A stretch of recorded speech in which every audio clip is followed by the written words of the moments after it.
नमस्कार विद्यार्थी मित्रांनो, आपण या व्हिडिओमध्ये उदाहरण क्रमांक 16 शिकणार आहोत। याच्या आधीच्या व्हिडिओमध्ये आपण उदाहरण क्रमांक 15 शिकलेले आहोत आणि तो तुम्हाला परिपूर्ण समजला असेल।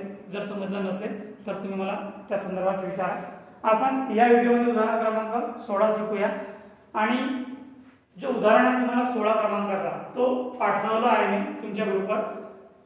याच्या आधी आपण फक्त एकाच कंपनीचे अकाउंट्स तयार केलेलं होतं, कॉन्ट्रॅक्ट अकाउंट म्हणा, वर्क इन प्रोग्रेस म्हणा किंवा बॅलन्स शीट म्हणा। पण आता जो आपण उदाहरण क्रमांक 16 शिकणार आहोत याच्यात दोन फर्म असतात, दोन फर्म आहेत म्हणजे दोन कंपन्या आहेत। त्याला म्हणजे सर्व माहिती आपल्याला ही दोन कंपन्यांची दिलेली असेल। बघा उदाहरणाचं मी वाचन करतोय, तुम्ही सुद्धा आपल्या डोळ्यासमोर उदाहरण ठेवा आणि लक्ष द्या। New modern construction limited has taken to contract TWO 2 म्हणजे दोन कॉन्ट्रॅक्ट दिलेले आहेत on 1 October 2008। The position of contract on 30 September 2009 is as follow. आपल्याला तीन कॉलम दिलेले आहेत। तीन कॉलम आपल्याला अशा प्रकारचे दिले आहेत। पहिलं कॉलम पर्टिक्युलरचं आहे, दुसरं कॉलम कॉन्ट्रॅक्ट पहिलं आणि तिसरं कॉलम कॉन्ट्रॅक्ट दुसरं, असं आपल्याला दोन कॉन्ट्रॅक्टची माहिती दिलेली आहे। बघा काय दिलेलं आहे। कॉन्ट्रॅक्ट प्राइस, दोन्ही कॉन्ट्रॅक्टची प्राइस आहे 27 लाख आणि 60 लाख। मटेरियल्स दिलेलं आहे, वेजेस दिलेला आहे, other expenses, plant at site, unused material at site, wages at table, other expenses due, work certified, cash received, work completed but not at certified म्हणजे वर्क अनसर्टिफाइड। लास्ट पॅराग्राफ मध्ये आपल्याला माहिती दिलेली आहे की the plant at site is to be depreciation 10%, prepare the contract account in respect of work show the profit and also the profit to transfer to profit and loss account. आपल्याला या उदाहरणात फक्त कॉन्ट्रॅक्ट अकाउंटच तयार करायचं आहे, पण दोन firms दिलेले आहेत। आता दोन फर्म्स दिलेले आहेत, दोन कंपन्या दिलेल्या आहेत, दोन कॉन्ट्रॅक्ट दिलेले आहेत, म्हणून आपल्याला कॉन्ट्रॅक्ट अकाउंट दोनदा कॅल्क्युलेशन करण्याची गरज नाही आहे, दोनदा बॅलन्स शीट तयार करण्याची गरज नाही आहे किंवा दोनदा वर्क इन प्रोग्रेस तयार करण्याची गरज नाही आहे। बघा आपल्याला दोन कॉन्ट्रॅक्ट असतील किंवा तीन कॉन्ट्रॅक्ट असतील तर त्याला आपल्याला एकाच पेजवर एकाच वेळी कशा प्रकारे सॉल्व्ह करता येईल। तर लक्ष द्या, आपल्याला या उदाहरणात दोन फर्म, दोन कॉन्ट्रॅक्ट दिलेले आहेत, तर आपल्याला वेगवेगळे कॉन्ट्रॅक्ट तयार करण्याची गरज नाही। एकाच कॉन्ट्रॅक्ट मध्ये दोन्ही फर्मची इन्फॉर्मेशन लिहूया आणि दोन्ही फर्म्स कॅल्क्युलेशन करूया। कॉन्ट्रॅक्ट अकाउंट,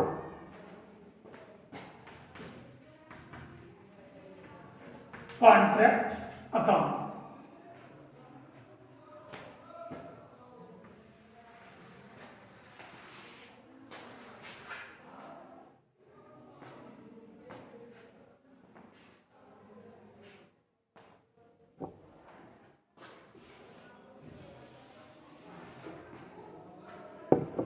कॉलम तुम्हाला जास्त कॅल्क्युलेशन करावं लागेल। आपल्याला या उदाहरणात दोन फर्म्स, दोन कंपन्या किंवा दोन कॉन्ट्रॅक्ट दिलेले आहेत, म्हणून आपल्याला कॉलम आपल्याला वाढवावा लागेल, म्हणजे आपले एका वेळी दोन्ही फर्म्स, दोन्ही कॉन्ट्रॅक्ट कॅल्क्युलेशन होतील। हे झाली त्याची आखणी। आपल्याला आता लिहायचं काय आहे बघा। पहिला कॉलम पर्टिक्युलर, नंतर कॉन्ट्रॅक्ट, कॉन्ट्रॅक्ट फर्स्ट, नंतर कॉन्ट्रॅक्ट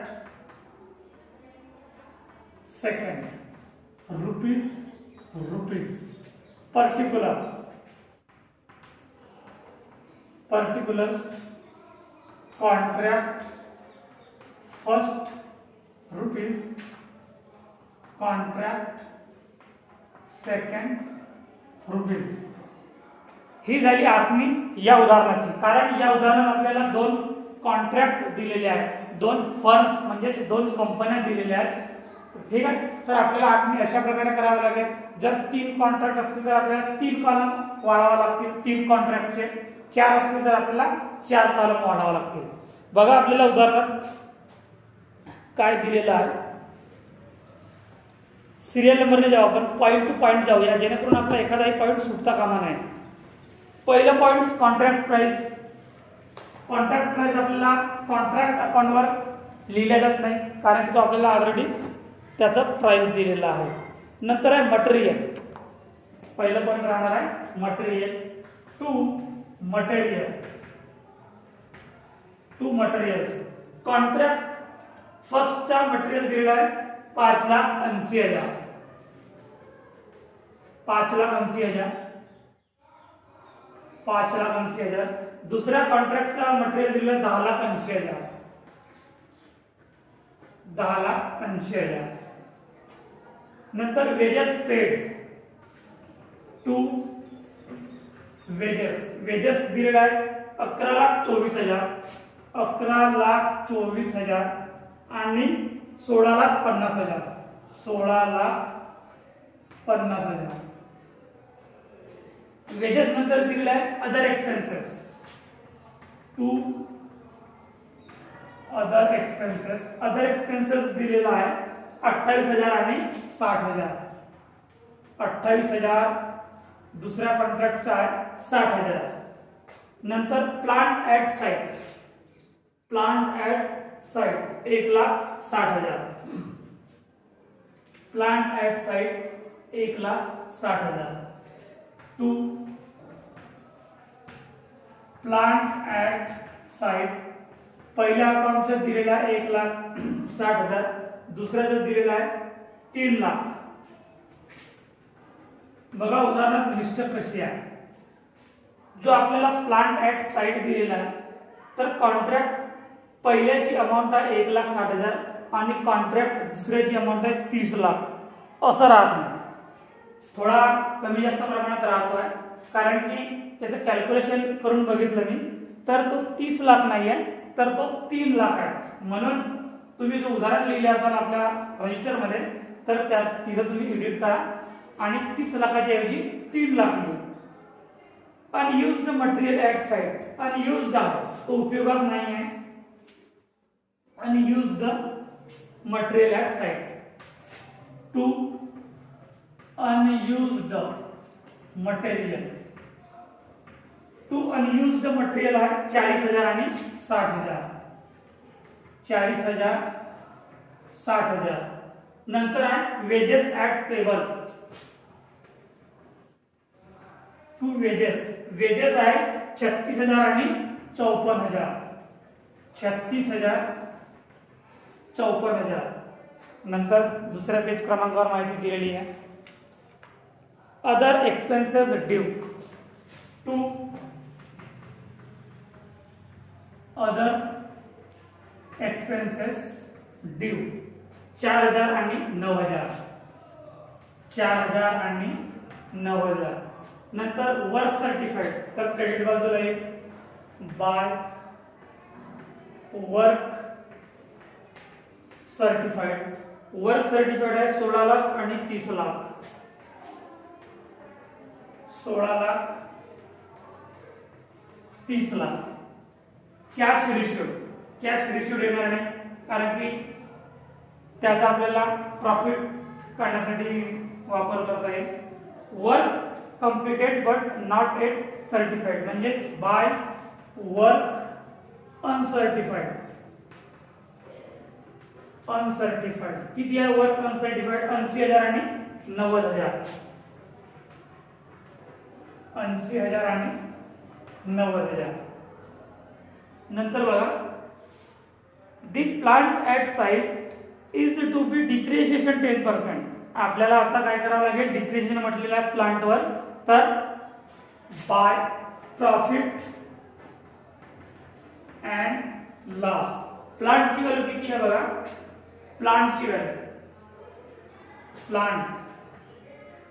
प्लांट आता आपल्याला प्लांट दिलेला आहे पण दोन्ही कॉन्ट्रॅक्टचा आपल्याला प्लांट दिलेला आहे. पहिलं कॉन्ट्रॅक्टचा प्लांट आहे किती 1,60,000. 1,60,000चा आता आपण प्लांट फर्स्ट म्हणजे आपण कॉन्ट्रॅक्ट पहिल्या कॉन्ट्रॅक्टचा आपण प्लांट कॅल्क्युलेशन करूया. त्याचा प्लांट आहे 1,60,000.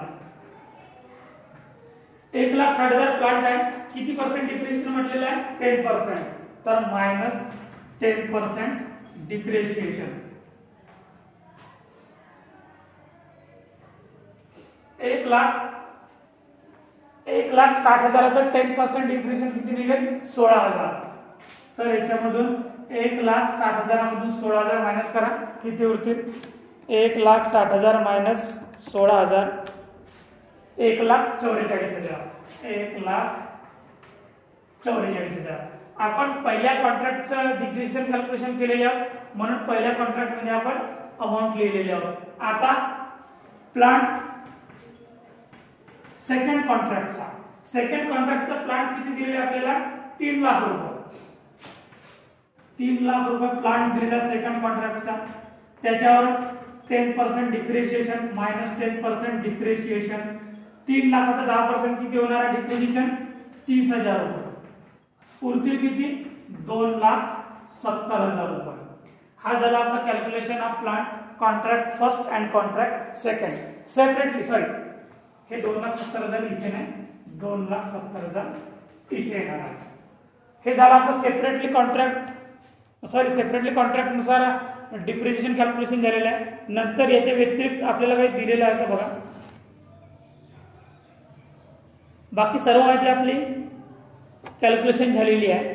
आता दोन्ही बाजूकडली तुम्ही टोटल करा.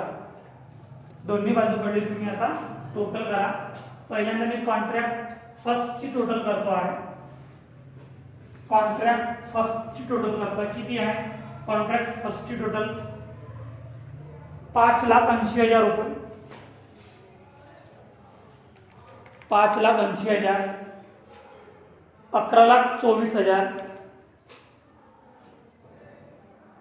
28,000, 1,60,000, 40,000, 36,000 आणि 4,000. किती टोटल आली आहे? 19,72,000. 19,72,000. त्या बाजूची टोटल करून बघा किती येत होतं? 16,80,000, 1,44,000. इकडली टोटल किती आहे? 18,24,000. तिकडली टोटल किती आहे? 29,32,000. म्हणजे डेबिट बाजूची टोटल जास्त आहे, क्रेडिट बाजूची टोटल कमी आहे. तर आपल्या इथे काय निघणार आहे? लॉस निघेल. म्हणून बाय लॉस कंसात लिहा बॅलन्स. किती निघेल बॅलन्स? 19,32,000 मधून 18,24,000 मायनस करा, तर तो निघेल तुमचा बॅलन्स 1,08,000. 1,08,000 काय निघालेला आहे? आपला बॅलन्स निघालेला आहे.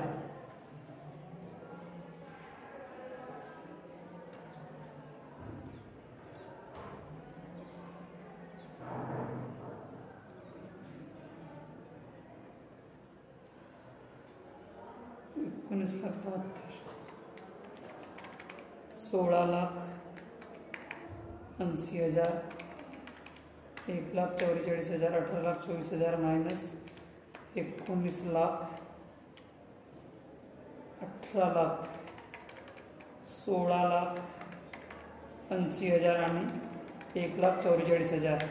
18,24,000 मायनस 19,72,000, सॉरी 1,48,000 निघत आहे. कॅल्क्युलेशन चुकलं होतं. किती निघालेला आहे लॉस? कॉन्ट्रॅक्ट फर्स्ट या अकाउंटवर आपला लॉस निघालेला आहे 1,48,000. टोटल आहे 19,32,000. 19,32,000. आता दुसऱ्या नंबर कॉन्ट्रॅक्टची बेरीज करा तुम्ही. किती आहे? 10,80,000, 16,50,000, 60,000, 3 लाख, पुन्हा 60,000, 54,000 आणि 9,000. किती निघालेली आहे? 13,000. डेबिट बाजूची टोटल किती आहे 32,13,000. क्रेडिट बाजूची टोटल किती आहे बघा 30,90,000 आणि 2,70,000. 33,60,000. 33,60,000. 33,60,000. पण आपली डेबिट बाजूची टोटल 33,60,000 नसून ती किती आहे 32,13,000. जसा आपला कॉन्ट्रॅक्ट पहिल्या कॉन्ट्रॅक्टला आपला लॉस निघालेला आहे 1,48,000 रुपये, तर दुसऱ्या कॉन्ट्रॅक्टला आपलं काय निघणार आहे प्रॉफिट निघणार आहे. तर 33,60,000 मधून 32,13,000 मायनस करा. 32,13,000 तर किती निघेल 1,47,000 रुपये काय निघालेला आहे प्रॉफिट निघालेला. 1,47,000 टू प्रॉफिट. प्रॉफिट ब्रॅकेट मध्ये लिहा बॅलन्स. प्रॉफिट बॅलन्स ब्रॅकेट मध्ये काय निघणार आहे बॅलन्स. हे झालं इथपर्यंत समजलं. आपला पहिल्या कॉन्ट्रॅक्टला लॉस निघालेला 1,48,000 रुपये आणि दुसऱ्या कॉन्ट्रॅक्टला आपलं प्रॉफिट निघालेला 1,47,000 रुपये. तर याच्या हिशोबाने आपल्याला याच्या नंतरची प्रोसेस तयार करावी लागेल. पण याच्या नंतरची प्रोसेस आपली काय असतो आहे की जो आपला प्रॉफिट आहे जो बॅलन्स आहे तर तो इकडे ट्रान्सफर होईल, म्हणजे क्रेडिट बाजूला ट्रान्सफर होईल to profit. Sorry by profit कंसात बॅलन्स किंवा नाही लिहिली तरी चालेल, कारण की आपण ट्रान्सफर करत आहोत. जो कॉन्ट्रॅक्ट अकाउंटमधून जो प्रॉफिट निघालेला आहे 1,47,000 रुपये कोणत्या अकाउंटला निघालेला आहे दुसऱ्या अकाउंटला, म्हणून दुसऱ्या अकाउंटला ती रक्कम लिहायची आहे 1,47,000 रुपये. आता याच्यानंतर आपल्याला काय करायचं आहे कॅल्क्युलेशन करायचं आहे. कॅल्क्युलेशन करत असताना आपल्याला कशाची गरज पडेल कॅश रिसिप्टची गरज पडेल, वर्क सर्टिफाईडची गरज पडेल. याच्या आधी जे काय प्रॉब्लेम झाले आहेत त्या प्रॉब्लेम्स मध्ये मी तुम्हाला सोल्युशन करून दिलेलं आहे, म्हणून मी फॉर्म्युला डायरेक्ट लिहितोय. तुम्हाला फॉर्म्युला वारंवार लिहून देतो आहे टू प्रॉफिट. त्याचा formula balance into 2/3 into cash received upon work certified. तर आपलं इथं बॅलन्स प्रॉफिट किती आहे 1,47,000 रुपये. 1,47,000 गुणिला 2 भागिले 3 गुणिला कॅश रिसिव्ड भागिला वर्क सर्टिफाईड. कॅश रिसिव्ड किती आहे उदाहरण बघा. कॅश रिसिव्ड आहे कॅश रिसिव्ड कुठं गेलेला आहे कॅश रिसिव्ड बघा कॉन्ट्रॅक्ट बी चा 22,50,000. 22,50,000. वर्क सर्टिफाईड बघा कॉन्ट्रॅक्ट 2 चं वर्क सर्टिफाईड किती निघालेलं आहे कॉन्ट्रॅक्ट 2 चं 30 लाख रुपये. 30 लाख रुपये. 30 लाख रुपये. याचं कॅल्क्युलेशन करा. 1,47,000 1,47,000 गुणिला 2 भागिला 3 गुणिला 22,50,000 भागिला 30 लाख किती निघालेला आहे 73,500 रुपये. कोणत्या कॉन्ट्रॅक्टला कॉन्ट्रॅक्ट नंबर 2 ला 73,500 रुपये. आता काय निघणार आहे to work in progress. Transfer to work in progress account. Total किती आहे बघा. टोटल आहे 1,47,000 फायनल टोटल. 1,47,000 ही झाली फायनल टोटल. या बाजूला लिहा 1,47,000 रुपये. आता 1,47,000 टोटल ही डेबिट बाजूची नाही आहे क्रेडिट बाजूची आहे, तर आपला आता बॅलन्स निघेल आणि तो बॅलन्स वर्क इन प्रोग्रेसला ट्रान्सफर होईल. तर 1,47,000 मधून 73,500 मायनस करा किती उरतील 73,500 उरतील. 73,500 हा जो बॅलन्स निघालेला 73,500 रुपये हा आपला ट्रान्सफर होईल वर्क इन प्रोग्रेस अकाउंटला. आणि या उदाहरणात आपल्याला वर्क इन प्रोग्रेस अकाउंट तयार करायचा नाही आहे कारण विचारलेलं नाही आहे. अशा प्रकारचा प्रश्न तुम्हाला 8 मार्कासाठी विचारू शकते. तर समजलं विद्यार्थ्यांनो हा उदाहरण आपण थोडा वेगळ्या टाईपचा होता आणि आपण बघितलेला याच्यात दोन प्रोसेस म्हणजे दोन कॉन्ट्रॅक्ट दिले होतं आणि आपण त्याला व्यवस्थित कॅल्क्युलेशन सुद्धा केलेले आहोत। जर तुम्हाला या उदाहरणात कोणता पॉइंट्स डाउटेबल असेल, समजलं नसेल किंवा कठीण वाटत असेल तर तो तुम्ही मला विचारा। आपल्या इथे उदाहरण क्रमांक 16 संपलेला आहे। धन्यवाद।